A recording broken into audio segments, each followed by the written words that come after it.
ఢిల్లీలో కేంద్ర మంత్రి ప్రహ్లాద్ జోషితో సమావేశమయ్యారు డిప్యూటీ సీఎం భట్టి విక్రమార్క. కేంద్రం రాష్ట్రానికి ఇస్తామన్న 4000 మెగావాట్ల విద్యుత్ను 1000 మెగావాట్లకు కుదించడంపై చర్చించారు. 4000 మెగావాట్ల విద్యుత్తును అందించాలని ఆయన కోరారు.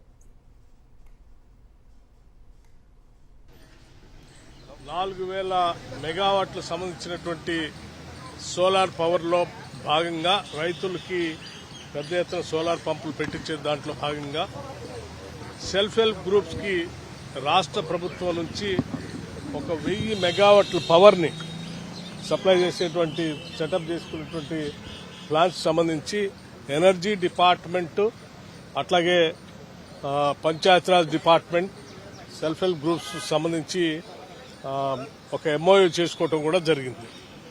ఆ ఎంఓయూలో భాగంగా సెల్ఫ్ హెల్ప్ గ్రూప్ మెంబర్స్ అందరికీ 1000 మెగావాట్ల పవర్ని తయారు చేసి రాష్ట్ర ప్రభుత్వానికి ఇచ్చే క్రమంలో భాగంగా గతంలో రాష్ట్ర ప్రభుత్వం 4000 మెగావాట్లు ఏదైతే రాష్ట్రానికి సోలార్ పవర్లో భాగంగా ఇవ్వడానికి సిద్ధపడిందో దాంట్లో కుదించి 1000 మెగావాట్లకే కుదించినటువంటి సమాచారం అందిన వెంటనే మేము కేంద్ర ప్రభుత్వాన్ని కలిసి గౌరవ మంత్రివర్యులు ప్రహ్లాద్ జోషి గారిని కలిసి దాన్ని తిరిగి 4000 మెగావాట్లుగా ఉంచాల్సిందిగా వారికి విజ్ఞప్తి చేయడం జరిగింది.